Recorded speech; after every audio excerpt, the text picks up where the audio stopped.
If you think crying will change things, go for it. In some parts of the business world, that's a valid tactic. But if you think it'll work after calling me things like a heartless monster, boss's pet, or cyborg, you've got another think coming. The moment a person loses the capacity to think, to question, Tanya considers them no longer human but a machine. And that is why the individual Tanya Degurichov reveres thought, loves debate, and sneers at dogmatism from the bottom of her heart. World War. Could something so ridiculous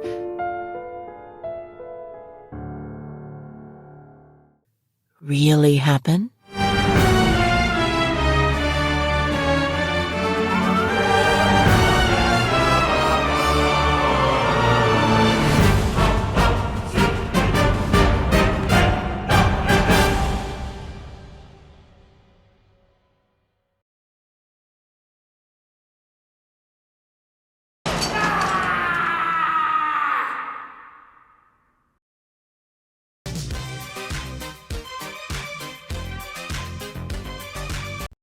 You would not believe all the shit I had to go through just to get this video out. Anyways, onto it. This video is a literally me video. I'm comparing a false literally me with literally me. One is literally me, one is a false idol, an ideal made by a society that shuns the very lifestyle it forces upon you, and Alright, I'm over the bit. Today I'm comparing two businessmen that have narcissistic psychopathy, are killers, and are honestly completely misrepresented. Patrick Bateman from American Psycho and businessman / Tanya von Degurichov from Youjo Senki. Now this video isn't an indictment on the work each character comes from, more so I just want to compare each character and decide who is a better representation of a psychopath in media. Now, I'm going to be completely honest, I am 100% biased going into this. I absolutely adore the Saga of Tanya the Evil. It's everything I want, really. It has history autism, war autism, economics autism. It's great. And before you decide to comment and be like, oh my god, how can you like a series where the main character is literally a Yahtzee? Reddit is down the hall. On the other hand, American Psycho, I could pretty much take it or leave it. Don't get me wrong, the movie is decent enough, but I'm not the kind of guy that will throw it on for a casual rewatch. I remain mostly ambivalent towards it. Now, if you think there's a problem with me going to this video with having a 100% clear-cut bias in my head, you're absolutely right. Show me your feelings down below. Anyways, now that I got all that out of the way and lost 80% of viewer attention, let's finally get started. Real quick, I'm just going to cover the backstories of these two characters, and then we'll get into the analysis. Patrick Bateman is a wacky dude that does wacky things in New York. That's it. Yeah, I'm not joking. Tanya von Degurichov started off as a regular salaryman, a businessman in modern-day Japan. He worked in human resources, and his job was cutting the wheat from the chaff pretty much. One day, after firing just a random employee, that random employee decides to push businessman in front of a train. While businessman is falling in front of the train, God stops time and chastises him for being a faithless loser. Businessman decides to Reddit atheist debate God himself, you know, the Father, and it goes about as well as you could imagine. God wonders why businessman had no faith and committed so many sins. Businessman says, well, it's not my fault that I had no faith and committed so many sins. I had no faith because I live in a rational, scientific, peaceful world. I committed so many sins because I was just born a, decently well-off man, and, it's due to your programming. After all, men are programmed to do certain things. It's not my fault. So God's like, so you decided to not follow my teachings because you were a man that lived in a peaceful, rational world. Okay, so what if you are a orphan girl, a little orphan girl, in a world with magic, and that is on the brink of World War? And businessman's like, now wait a minute, no, hang on a minute, I think we got some wires crossed here. But God says, nope, too late, have fun, bitch. And businessman is reborn as Tanya von Degurichov in an orphanage just outside of Berlin. In this world that he finds himself in, magic is a thing. It's not magic in the typical sense, you're not going to see people running around with staves and wands and shit. Magic instead has followed a more natural, scientific path. Magic is essentially a science in their world. But the thing about magic is that if you're born with extreme aptitude for magic, immediate service into the military. They need your ass in the military. Well, Tanya shows extreme aptitude for magic at the age of 6, so she's immediately sent off to military school, and by the age of 9, she's an observer in Norden, and that is where her military career really takes off. That's the simple story of Saga of Tanya the Evil, pretty much. You know, you probably heard it a million times, but I gotta cover it for the people that just saw, ooh, Patrick Bateman's in this video, click. Businessman and Patrick Bateman live in similar worlds, the former residing in 2013 Japan, before he dies, and the latter living in the late 80s, early 90s New York City. Both of them work jobs in the more well-off end of society. Businessman studied hard, made strong connections, and worked his way up into being the head of his HR department, while Bateman, assumingly, was given his position by his father, who owns the business. Now, we never get told what Bateman does for work. He's something called a yuppie. Yep, we're making good time on this. Also, I just realized that Businessman and Bateman sound a bit too similar in my lispy-ass voice, so I'm just going to swap over to saying Tanya. Whenever I say Tanya, assume Businessman, the guy from Japan, not the German girl with the gun. I will say Major Degorachov if I mean the little German girl with the gun. Is this getting confusing yet? Comment down below this. Anyways, to Patrick Bateman, his job is a means to an end, which is social status. He wants to be envied by others as an end goal. A good job, fine clothes, eating out at the nicest restaurants in New York, all of them serve his end goal of manipulating people, making them think he's better than them, and hurting them in the end. Meanwhile, Tanya is the exact opposite. To him, the job is the end goal. A comfortable job where he can control how and when he works, gets paid handsomely, and while you might think a desk job and working a 9 to 5 is soul-crushing, to Tanya, it's heaven. There's also a more psychological aspect to it. Tanya views humans by how they interact in a social machine. Everything is about profits, losses, and duty. Not for the good of society, but to keep society functioning at all. He makes his position on life very clear. Humans are creatures designed to adapt to change. When it comes down to it, conforming to the environment means assuming one's assigned role. A guard acts like a guard, and a prisoner acts like a prisoner. In the end, everyone learns that rules are necessary to make the system run smoothly. Freedom without laws means anarchy. Laws without freedom means tyranny. So as much as they hate restrictions, they fear unlimited freedom. Though there's an issue. As you read or listen through the light novels, you will notice quickly that Businessman is a hypocrite. When Tanya views the war objectively, she believes it is a waste of human resources and an outright tragedy, but when she has something to gain from it, she will happily mow down an entire division of soldiers. Businessman states more than once that he hates when injustice or meddling is done in his life, but doesn't care or even takes joy when it happens to others, even when he causes it. I'll mention this hypocrisy more, but whenever you get down to it, Tanya herself doesn't think she's hypocritical. There's a game that she's playing, and I'll mention that a bit later, but just keep it in your mind. She is a hypocrite, but not to her. Both Bateman and Tanya desire a finer life, but for different reasons. Bateman wants to get into Dorsia because he knows that will get people to respect him. Tanya works to get into a job that he sees as having equilibrium.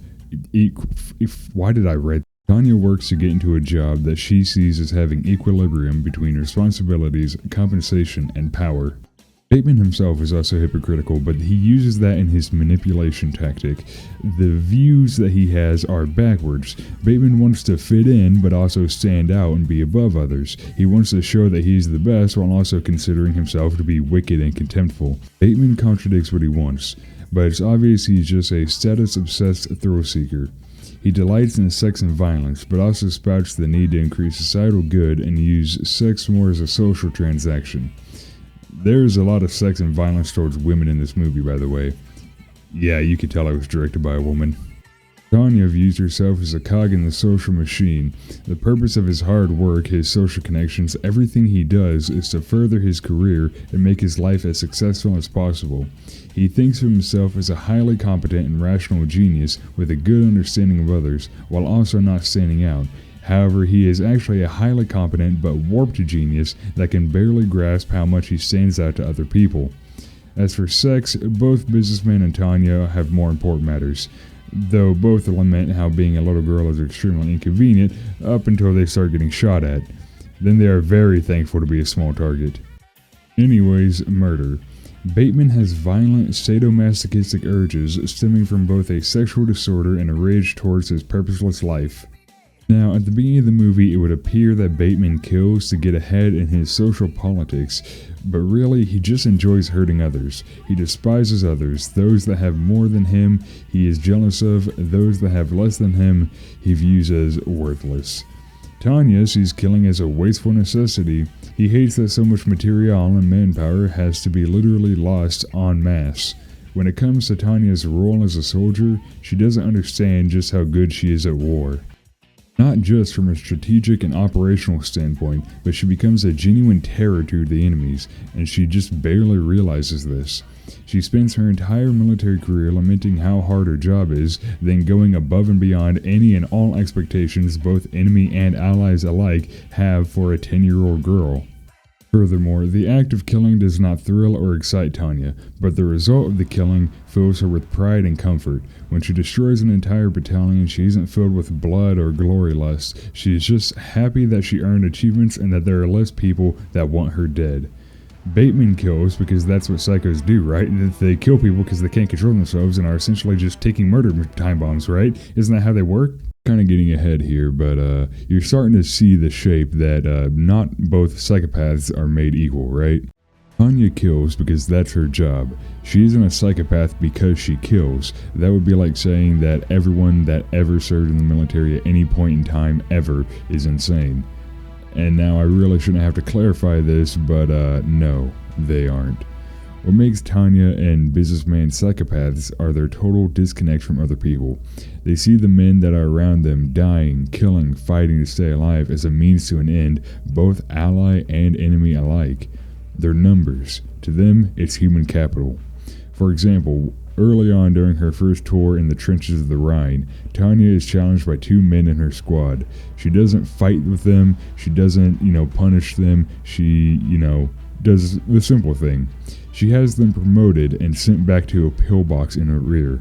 They now have a safer job and better pay because they challenged Tanya. Now, this wasn't a kind act to get two men away from the front because, they were scared or anything. They didn't like the fact that they were being led by a 10-year-old girl. They wanted glory. They wanted to become officers. They didn't like the fact that the leader of their company was a 10-year-old. So, they argued with her. And Tanya didn't want to have two liabilities on her team, so she sent them to the rear. The thing is, pillboxes in war are excellent targets for artillery, and Tanya knew this. So whenever she gets the news that both of them have died, she just sees it as fait accompli. Simply, Tanya promoted those men because she knew that they would die. She sent them to a death that no one else could foresee and that no one would blame her for. She looks at the rules of war and decides that practically, partially legal is wholly legal.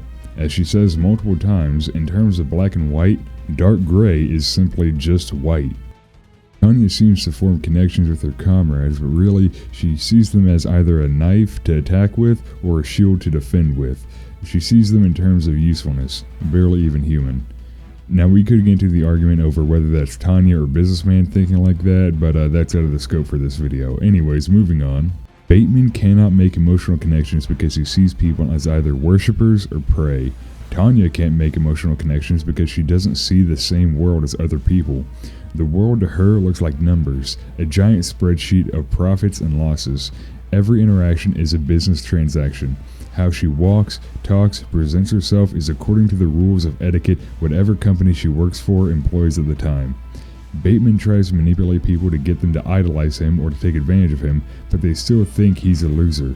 No one really likes Bateman. Tanya tries to manipulate people to get out of doing dangerous work or to get a job in the rear, and she does manipulate people, but every time she does, she calculated wrong and ends up being pushed into more and more and more dangerous work. Tanya, unlike Bateman, isn't incompetent. She is so competent that she succeeds every expectation to the 10th degree every time. Every time somebody thinks that she can't do something, she proves them wrong. She blows all expectations out of the water, to the point to where everyone sees Tanya much differently than how she sees herself. Whenever someone fucks up around Tanya, she immediately thinks, will somebody just drag this guy out back and shoot him? Whenever Tanya fucks up, she immediately thinks, will somebody drag me around back and shoot me? She doesn't place herself on a pedestal. She thinks she's barely holding on whenever everyone pretty much believes that she's sent from my God. Now that's a funny there, kid. That's what we call tragic irony. There are many times in the series where something happens and no one can blame Tanya. Nobody does blame Tanya, but Tanya blames herself. She thinks that she is one misstep away from death by firing squad.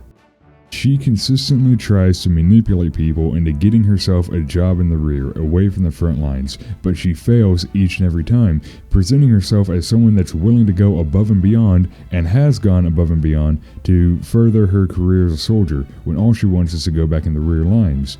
Tanya eventually straight up asks to go back into the rear line. This is far off into the light novels. Many of you are probably not going to get that far, let's be real.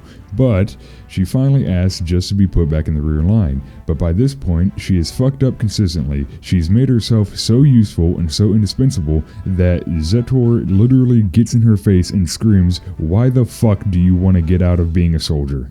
Tanya confirms her bias that she is extremely smart and capable, and she is, but not in the way that she thinks. She cannot connect to other people, as I've said. Bateman thinks that he's the hottest shit and that everyone should worship him and that everyone else is basically just cattle meant for him to kill. And in reality, everyone thinks he's a loser. Throughout the entire movie, everyone constantly mentions how Bateman is a total fuck up and a loser. Yet things still keep going Bateman's way. Now, we can make the argument over whether the entire movie is a hallucination, a fantasy he had, or the universe is covering up for Bateman, but realistically, I don't think it matters. This entire video has been me playing armchair psychologist, so now we're playing armchair philosopher. I think the movie of American Psycho is about how bad people can get away with doing bad things just because they have power. That even though those bad people don't feel fulfilled, they could still do whatever they want. Sex, drugs, violence, the people on top are all wicked, evil losers. They're all wicked, evil, drug-addicted losers, but the universe still goes their way. Which, kinda true, but comparing to Tanya's story, where somebody that is extremely competent and rational acts inhuman by how rational and competent they are, compared to a world that is extremely religious and it has a lot of morals and couldn't even comprehend the idea of a world war, the stories are just not on the same level. The psychopaths are not on the same level. I was setting this entire video up for this. A psychopath isn't someone that goes around killing and eating hookers. A psychopath is someone that can't understand others, can't connect to others, and barely understands human empathy. Tanya fulfills all those criteria. Quite frankly, she thinks that everything just makes sense to her. Yes, bombing a village just makes sense. Putting artillery down on a church makes sense. There are soldiers in that church. But to somebody like Colonel Calandro, an Italian colonel that's overseeing the Kampfgrupp's activities for the first time, he has a different kind of rational mind. He has morals and shit. He understands human empathy. Of course it's wrong to, put artillery down on a church. You can't bomb religious buildings. But Tanya looks over the rules of war and says, well, simply, we did not see that there was any men of the cloth there. If we can't find any men of the cloth, then it should be fine, right? And Calandra says, well, you can't. The rules of war state that you can't bomb private property. Well, they're communists. They have no private property. Everything makes sense. She has this way of twisting the law into getting into not obstructing her way. Alright, can you tell I've gone off script? Getting back to it, Tanya and Businessman are better portrayed as psychopaths because they aren't caricatures of some serial killer. They aren't evil because they go around stabbing homeless people, chainsawing hookers, and brutalizing random women. They're evil because they are completely rational and solid in what they think. No matter what, Patrick Bateman will always just be a sex-obsessed loser that everyone looks down on, but while he thinks he's the hottest shit and the baddest motherfucker on the planet. Tanya von Degerochaff, although she thinks that she is completely in control, she spirals her situation and the entire world into a massive catastrophe. She becomes an object of worship for her battalion, an actual god of war for the Empire. She herself kills tens of thousands of men, causing the enemies and allies that she has to constantly fear her, be on guard around her, and she does this before she's even 14. The entire world dances to her tune, and that she doesn't even know that she's playing. In the end, in her attempts to subvert and avoid constant and never-ending fighting, using her knowledge of world wars in our timeline, Tanya tries to avoid the most dangerous battlefields, yet she's always thrust directly into the center of the action, causing everything to be 10 times worse every time. She causes untold tragedies, countless deaths, and all in the pursuit of a desk job. You can kill as many hookers as you want, stab as many homeless people as you want, you can commit as many sexual atrocities as you want, but in the end, the real psychopaths are the ones that want to be in human resources.